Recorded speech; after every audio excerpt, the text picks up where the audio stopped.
మరి లోకంలో ఎన్ని రంగులున్నాయి? అవి ఎలా ఉంటాయి?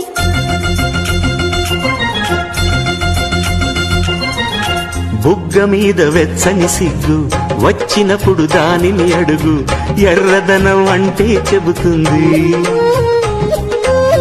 పెదవి కొమ్మ పూసిన పువ్వు అందమైన నీ చిరునవ్వు, తెల్ల రంగు అట్టా ఉంటుంది.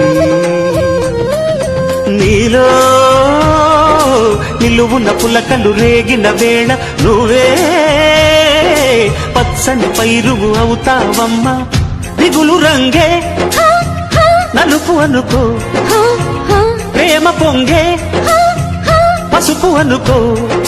భావాలను గమనిస్తుంటే ప్రతి రంగును చూస్తున్నట్టే, చూపులు ఎవరివైనా చూపించే లోకం ఒకటి.